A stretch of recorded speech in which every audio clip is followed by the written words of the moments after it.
एक विषय ऐसा है जिसमें सबको ये एक सवाल सबका रहता है कि भाई आखिर युद्ध कब खत्म होगा, रूस यूक्रेन युद्ध किस और आगे बढ़ रहा है।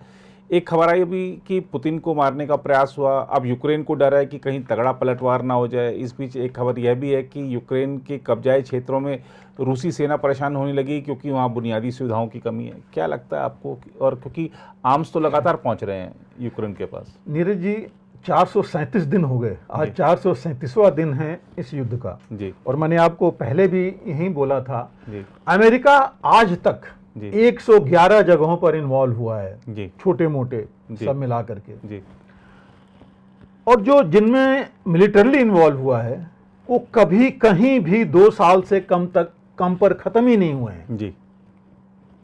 और जहां भी खत्म हुए हैं अमेरिका को एब्रप्टली, मतलब मुंह की खा करके आना पड़ा है जी। कहीं देख लीजिए, चाहे अफगानिस्तान लेटेस्ट है हमारा, 20 साल तक चला, इससे ज्यादा तो कहीं नहीं चला जी। वहां से भी वापस आना पड़ा जी। इराक से गए तो वहां जनता उनके अगेंस्ट हो गई। आप मतलब किसी भी जगह देख लीजिए पूरे उसमें, कोरिया से लेकर क्या हुआ, कुछ नहीं कर पाया कोरिया में, नॉर्थ साउथ कोरिया है और अभी भी लड़े जा रहे हैं आपस में। तो इन्होंने किया क्या, कहीं भी शांति की तो स्थापना की ही नहीं। चाहे सोमालिया ले, अफ्रीकन कंट्रीज ले लीजिए, सीरिया ले लीजिए, कहीं ले लीजिए जहां इन्होंने इन्वॉल्व हुए, वियतनाम ले लीजिए, तो कहीं कुछ नहीं कर पाए जी। तो मैं यहां भी मुझे नहीं लगता कि ये चीज इतनी जल्दी खत्म होगी जी। दूसरी चीज, ये जो कंट्रोल है, सबसे बड़ी चीज आप देखिए अभी हालत क्या है। जेलेंस्की 4 दिन से बाहर हैं जी, घर वापस नहीं आ रहे हैं जी।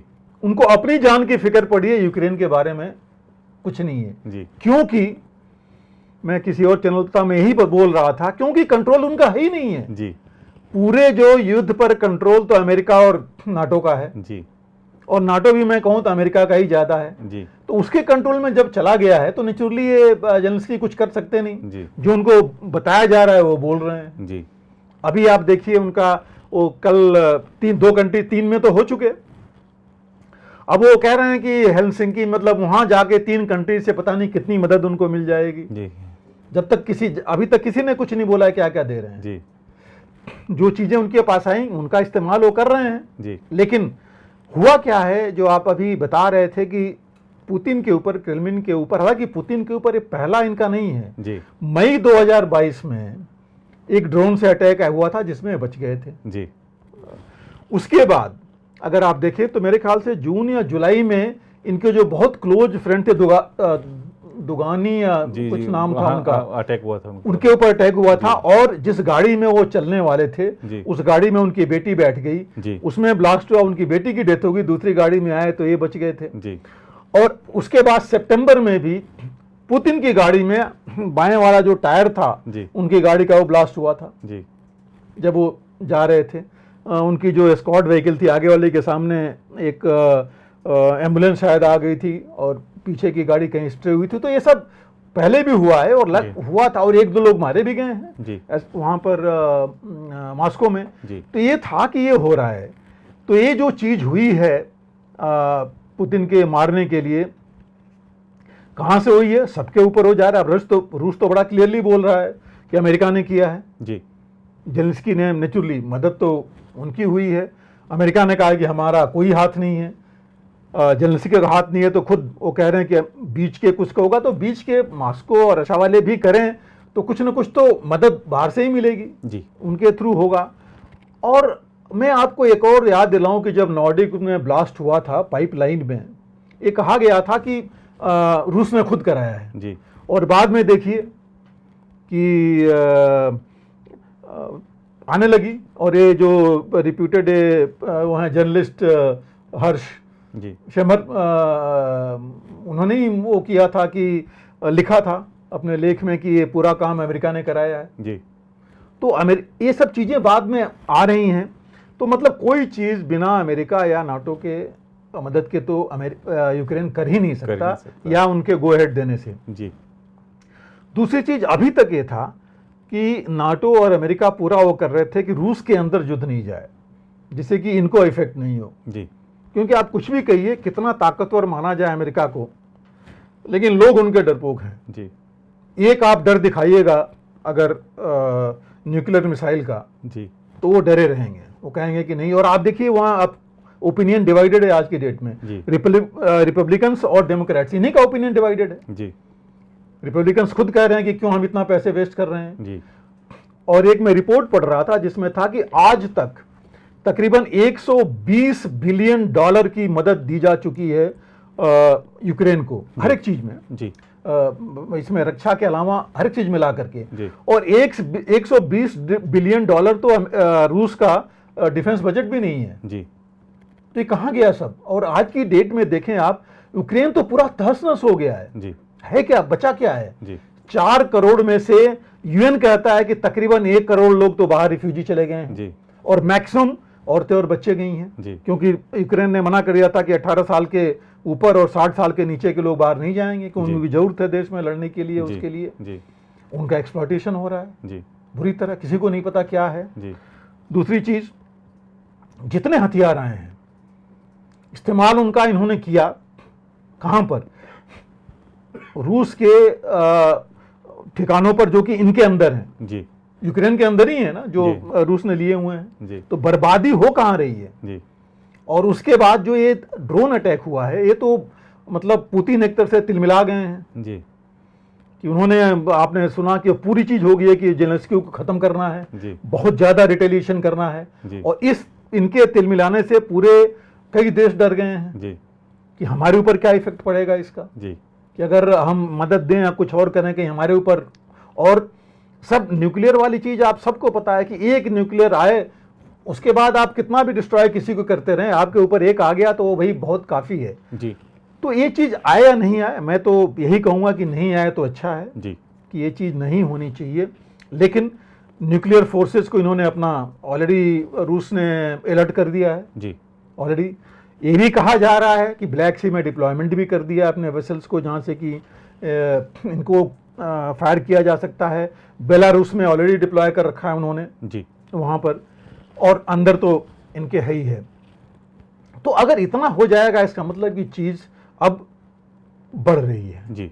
एस्केलेशन हो गया है जिसको रोकना बहुत ज़रूरी है। और ऐसी हरकत अगर होगी तो बहुत मुश्किल हो जाएगा क्योंकि अभी आप, जैसे मैं कह रहा था कि अब कौन कंट्रोल कर रहा है यूक्रेन में रह करके, जेलेंस्की बाहर से कुछ भी कितना भी करें इतना कंट्रोल हो नहीं सकता। अभी तो खुद परेशान है कि उनकी जर्मनी में जो उन्होंने जाना था कैसे लीक हो गया जी। वो कह रहे हैं जर्मनी ने लीक किया, जिसने भी किया कह रहे हैं कि हम वहाँ नहीं जाएंगे या जो भी है उनका। लेकिन ये बड़ा क्लियर है कि उनके हाथ में अब युद्ध नहीं रहा है। नहीं है जी। और नहीं है इसका मतलब जैसे मैंने कहा अमेरिका के हाथ में है तो ये जल्दी खत्म नहीं होने वाला। और जहां तक मेरी वो है कि चूंकि अगले साल अमेरिका में इलेक्शन होने हैं जी। तब तक ये चलता रहेगा जी। क्योंकि आप देखिए कितने मेडिएशन हुए, टर्की ने किया जी पहले, अब वो 2-3 मीटिंग्स हुई फॉरेन मिनिस्टर की दोनों की, वहां जाके नहीं कुछ हुआ, अचीव नहीं हुआ वहां पर। भारत से भी बोला गया जी। लेकिन भारत ने बहुत ज्यादा आगे नहीं बढ़ा देख करके सिचुएशन क्या है। चीन ने भी काफी कुछ बोला लेकिन कुछ अभी तक हुआ नहीं, ठोस कुछ नहीं आया कि करना चाहेंगे क्या है। और हथियार वहां से आते जा रहे हैं जी। नाटो से, बाकी कंट्रीज से। और रूस का यह कहना है कि जो भी हथियार आएगा अगर हमारे जमीन पर इस्तेमाल हुआ तो हम ये लेंगे कि वो जिस देश से भी आया है वो हमारे ऊपर अटैक कर रहा है सीधा जी। तो ये भी वो डर रहे हैं जी। तो ये सारी चीजें हैं जिनको लेकर के नुकसान देखा जाए हद से हद, तो ये सिर्फ यूक्रेन और वहां की जनता का हो रहा है। बिल्कुल। 4 करोड़ में से 1 करोड़ बाहर चली गई, करीब जो न्यूज में नहीं आया है उसके मुताबिक 50-60 हजार लोग मर चुके हैं, सिविलियन और फौजी मिला करके।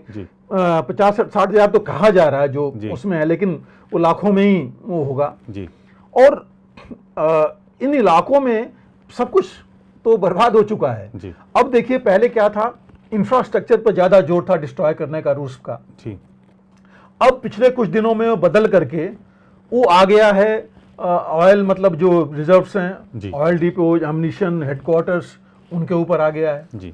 बात यहाँ तक रूस में अभी चल रही है जो प्रो वॉर वाले हैं कि जितने इनके एम्बेसीज हैं, जितने कीव के हेडक्वार्टर्स हैं, इनको डिस्ट्रॉय कीजिए जी। तो ये अगर शुरू हो जाएगा तो एक बहुत बड़ी त्रासदी होगी जिसको कि रोकना जरूरी है। और ये आउट ऑफ कंट्रोल नहीं जाना चाहिए, वो सबसे बड़ी चीज़ है। दूसरी चीज़ है इसमें, अभी न्यूज आ रही थी कि बखमूत में जो इनकी उसकी सेना है लगभग 80% से ऊपर तो कंट्रोल कर ही चुके हैं वो, 15-20% रह गया है। और वहाँ आ रहा है कि जो